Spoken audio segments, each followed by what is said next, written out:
welcome to your deep dive. Hi, everyone. You know, when we were prepping for this, you flagged some really interesting stuff about Vietnam. Yeah, It's becoming like this hotspot for medical tourism, it is. Yeah. which I thought was really interesting. And we've got, articles here talking about, what's drawing people there for healthcare, what kind of impact it's having, and, even a bit about like what the future might look like. Exactly. Yeah. So basically, we're going to, unpack this whole trend, Oh, figure yeah. out like why it's happening Right. and what it could mean. For anybody out there who's like maybe thinking about different healthcare options, Absolutely. I think that's really what we're going to dive into today. Yeah. So, I mean, the big picture, right, is that Vietnam's not just like a small player in this anymore. Like, it's becoming kind of a big deal. It really is. It's becoming a major player. And the stuff you sent, show that there's a real increase in patients from all over the world going there in recent years. Like, we're not talking about like a handful of people. Yeah. It's a lot of people. Yeah. And they're coming from places like, South Korea, Japan, China, even the US and Australia. Yep. It's a really broad range of people. And that's kind of what's really fascinating to me is that like these are folks coming from countries that, have really good healthcare systems themselves. Absolutely. So it's like why are they choosing to go to Vietnam? Exactly. And one of the things that the articles pointed to was the rise of these private hospitals. Yes. And these aren't just like, your regular, local clinics. Right. These are places that are like aiming for, the top standards. Yeah, world-class standards, really. Like places like Vinmec International, Yes. FV Hospital, Mm-hmm. Han Phuc International, Yeah. Ongangok Hospital. Like these are names that, when you hear them, you're like, okay, there's something serious going on there. Yeah, definitely. So, I mean, that was one of the first things that kind of jumped out at me.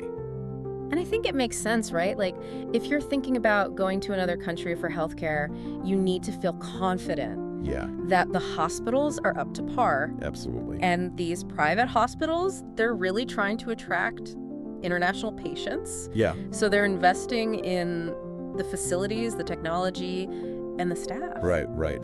So now let's dig into like the why. Okay, yeah. Like what's really making people choose Vietnam for their healthcare? Mm-hmm. And I think one of the biggest things has got to be the cost, right? Absolutely. I mean, the article said that some procedures can be like 30 to 70% cheaper Wow. than in, like Western countries. That's huge. Yeah, it's a big difference. It is. And, of course, when you see that, you're going to think, okay, well, is the quality going to be as good? Right. But what's interesting is what I saw in the stuff you sent is that these savings don't necessarily mean you're getting like lower quality care. Exactly. Especially, at those private hospitals we were just talking about. Right. They're really focusing on quality. They're getting international accreditations. They're partnering with like global medical institutions. Yeah, they're really trying to prove that they're just as good, if not better. And that's really important for people, I think, because, when you're going to another country for healthcare, it can be a little nerve-wracking. Oh, absolutely. It's a big decision. Yeah. And so to know that like, okay, they've met these international standards, Right. it gives you a little more peace of mind. For sure. So, but it's not just about, the medical stuff, right? Right. There's also the whole like travel aspect. Yeah. Like the articles talked about how people are combining their treatment with trips to, places like Hanoi, Yeah, beautiful cities. Ho Chi Minh City, Mm-hmm. Da Nang, Yeah, Nha Trang. Like these are places that, you'd want to visit anyway. absolutely. So it's like you can get your treatment and then, recover in this beautiful, interesting environment. Yeah, it's a win-win. And what's really cool is that it's not just like one type of treatment that's drawing people there. Right.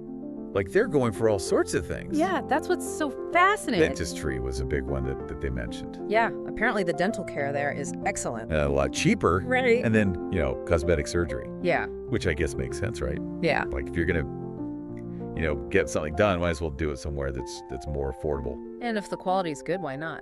Exactly. Yeah. Exactly. So they're doing, rhinoplasty, facelifts, body sculpting, all sorts of stuff. Yeah. And then this one was really interesting to me. fertility treatment, Oh, yeah. IVF. like IVF, which, can be incredibly expensive. Oh, absolutely. And the article said that, like, they've got, really cutting-edge technology available there. Yeah, and it's, again, much more affordable than in the US or Europe. So, for couples who are, struggling with that, it's like, it's a real option for them. It really opens up possibilities for people. Yeah. And then, the last thing that they mentioned, which I thought was really kind of unique, was the traditional medicine. Yes. Like, the acupuncture. Yeah, the herbal remedies. Yes, the spa treatments. It's a whole different approach to healthcare. Yeah, and I think it's interesting that, they're kind of offering this whole range of options to people. It's very holistic. Yeah, exactly. Yeah. It's not just Western medicine, it's embracing these traditional practices as well. Right. So, okay, let's zoom out a little bit now Okay. and talk about the bigger picture, like the economic impact of all this. Yeah. Because it's not just about, individual people going there for treatment. It's having a ripple effect on the whole country. Absolutely.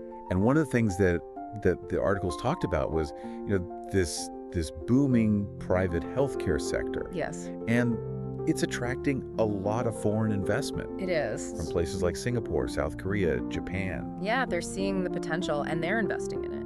And that's really interesting to me because it's a sign that this isn't just a fad. Right. Like, this is something that's got some real staying power. Yeah, it's a long-term trend. And the government's even gotten involved. Yeah. Like, they're actively promoting medical tourism as part of their economic strategy. Which is a really smart move, I think.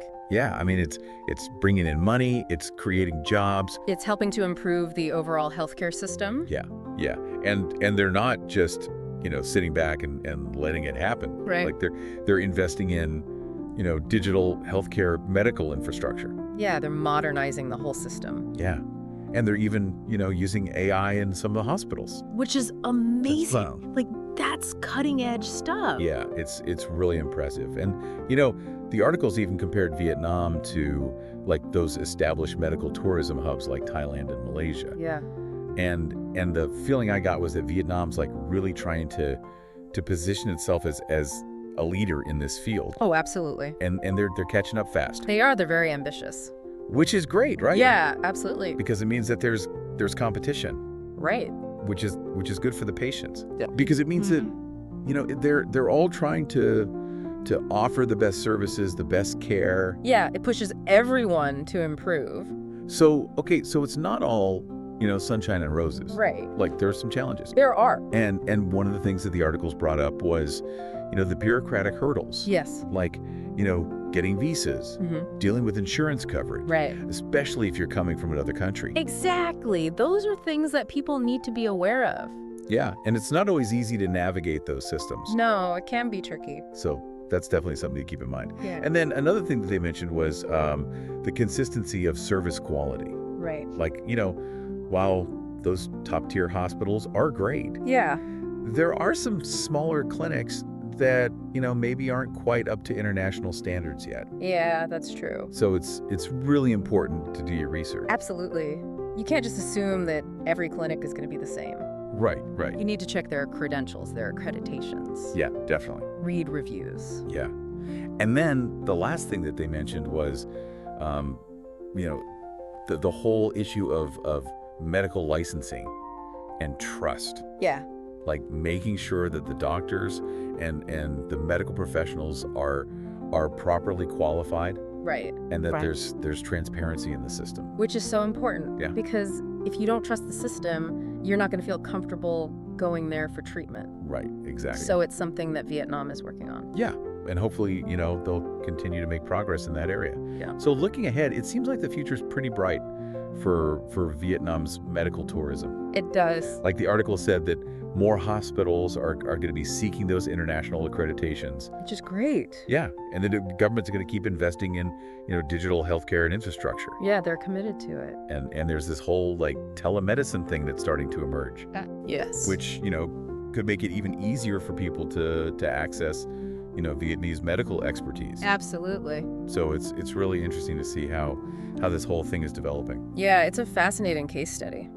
So, I mean, stepping back, like, what does all this mean for you, for our listeners? Well, I think it means that Vietnam is becoming a really viable option Yeah, for people who are looking for affordable, high-quality healthcare right. and who maybe want to combine their treatment with a trip to a beautiful country. Yeah, And I think the fact that they're offering such a diverse range of treatments, from dentistry to cosmetic surgery to IVF to traditional medicine, it really means that there's something for everyone. yeah, yeah. So, if you're thinking about going abroad for healthcare, I think Vietnam is definitely worth considering. Yeah, and I think, even if you're not like actively planning a trip, Right. it's just interesting to see how healthcare is changing globally. Yeah, it's a Yeah. globalized world. Yeah.